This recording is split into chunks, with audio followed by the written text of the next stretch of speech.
Hello friends, सध्या उन्हाळा हा इतका उष्णता आत्ताच्या सध्याच्या वातावरणामध्ये आहे आणि दुपारी 12 ते 5 या दरम्यान तर इतकं म्हणजे बाहेर जर तुम्ही गेले तर अक्षरशः असं चक्कर आल्यासारखं होतं आहे किंवा एकदम ओमेटिंग आल्यासारखं, एकदम अशी मळमळ झाल्यासारखी होती आहे. म्हणजे इतक्या मोठ्या प्रमाणात हा उष्मा जो आहे तो आहे. गव्हर्मेंटने सुद्धा सांगितलेलं आहे की दुपारच्या काळामध्ये तुम्ही बाहेर जाऊ नका किंवा उन्हामध्ये डायरेक्ट नाही का सूर्यकिरणं तुमच्या अंगावर पडतील अशा काही कामं करू नका, बाहेर जाऊ नका. सकाळ संध्याकाळी जी काही असतील ती तुमची कामं करा. तर याच्या मागे सुद्धा लॉजिकच आहे, कारण की जर आपण तसा जर विचार केला तर गावाकडे लोकांना उन्हाची सवय असते, कमीत कमी उन्हाची सवय तरी असते. शहरामध्ये बऱ्याचशा लोकांना घराबाहेर न गेल्यामुळे किंवा घरातच कामं असतात किंवा एकतर जॉब जरी करत असेल तर जॉबला जाणे आणि येणे, त्यानंतर तिथेही AC, घरी AC, त्यामुळे ह्या लोकांना उन्हाचा डायरेक्ट असा फटका बसत नाही. परंतु आत्ता जर तुम्ही बघितलं, अचानक जर तुम्ही म्हणजे 11च्या नंतर जरी तुम्ही बाहेर गेले तरी तुम्हाला असं एकदम असं होतं की कधी मी घरी जाईल आणि एकदम असा घाम वगैरे येतो. तर अशा वातावरणामध्ये आपली बॉडी हायड्रेट असणं म्हणजे खूप गरजेचं आहे. हायड्रेट आपली बॉडी राहिली पाहिजे. त्यानंतर आपल्या बॉडीमध्ये ऑक्सिजनची पातळी व्यवस्थित पाहिजे, पाणी भरपूर प्रमाणात पाहिजे. आणि ज्यावेळेस अति जास्त उष्णता असते किंवा आपल्या शरीरामध्ये अति जास्त हीट निर्माण होते, त्यावेळेस आपलं शरीर हे थकलं जातं. आपल्या शरीराला काम करण्याचा आळस येतो किंवा आपण आजारी पडतो. अचानक ताप येणे, अचानक नाही का म्हणजे असं डिहायड्रेशन होणे, ज्यालाच आपण उलटी, मळमळ, जुलाब म्हणतो. आणि त्यामुळे मग आपण आजारी पडतो, शरीरातील पाण्याची पातळी कमी होते. तर हे सगळं टाळण्यासाठी भरपूर पाणी पिणं खूप आवश्यक आहे. तुम्ही सकाळी उठल्या 1 तांब्या 1 ग्लास पाणी प्या. त्यानंतर दिवसभरातनं जेव्हा आठवण येईल, जेव्हा तुम्हाला वाटेल, एक अर्ध्या तासानं तुम्ही पाणी प्या.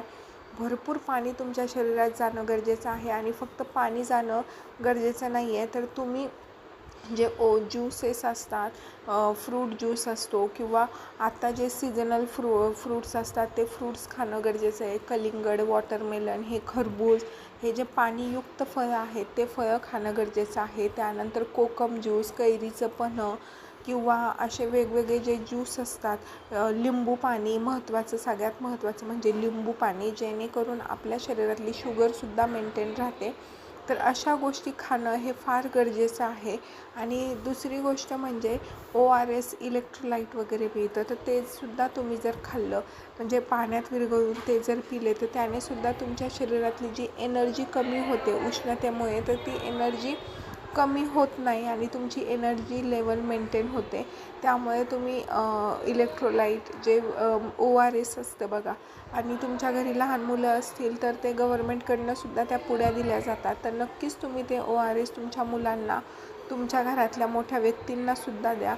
त्यानंतर दुसरी गोष्ट म्हणजे पाणी जे आहे ना, ते प्लीज प्लॅस्टिकच्या बॉटलमधलं पाणी पिऊ नका, कारण अर्ध्या ते 1 तासामध्ये प्लॅस्टिकच्या बाटलीतलं पाणी हे गरम होतं आणि त्या पाण्याचा वास यायला लागतो.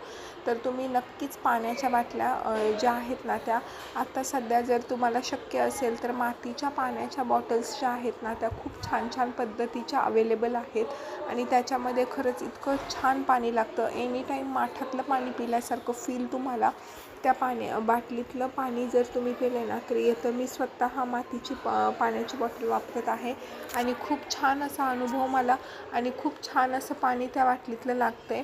फ्रीजमधलं सुद्धा पाणी आपल्या शरीरासाठी, आपल्याला गारवा वाटतो, परंतु फ्रीजमधलं सुद्धा पाणी आपल्याला चांगलं नाही.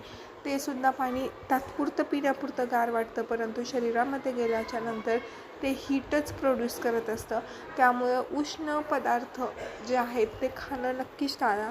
नॉनव्हेज खाणं टाळा. सध्या जत्रा वगैरे आहेत त्यामुळे नॉनव्हेज हे खाण्यात येत आहे, परंतु आत्ताची जी हीट स्ट्रोक बघितली तर नॉनव्हेज खाणं बऱ्यापैकी, अंडे त्यातल्या त्यात जे अंडे असतात तर ते अंडे एग्स जे म्हणतो आपण त्याला, तर ते प्रामुख्याने टाळा. बोंबील, मासे, हे जे उष्ण पदार्थ आहे हे पदार्थ खाणं तुम्ही टाळा आणि जे थंडगार पदार्थ आहेत ते नक्कीच खा. तर अशा पद्धतीने तुम्हीसुद्धा तुमच्या शरीराची काळजी घ्या. दिवसातनं 2दा अंघोळ करा. त्यानंतर थंड पाणी प्या, माठातलं पाणी प्या. त्यानंतर हायड्रेटेड फूड खा आणि नक्कीच तुमचं शरीर जे आहे ते हायड्रेट होण्यासाठी ह्या सगळ्या जर तुम्ही उपाय केले, त्यानंतर 2 टाईम दिवसातनं आंघोळ करा, सारखं तोंडावर हातावर पाणी घ्या. गृहिणी ज्यावेळेस स्वयंपाक करतात त्यावेळेस किचनमध्ये त्यांना खूप जास्त प्रमाणात गरम होतं, तर सारखं जर आपण नळाखाली हात धुतला तर उष्णता कमी होण्यास नक्कीच मदत होते. आणि अशा पद्धतीने तुम्ही नक्कीच तुमचं शरीर जे आहे ना त्याच्यातली उष्णता कमी करून तुम्ही ह्या ज्या उन्हाळा आहे हा पार होण्यास तुम्हाला मदत होईल. व्हिडिओ आवडला असेल तर लाईक करा, चॅनलला सबस्क्राईब करा. थँक्यू.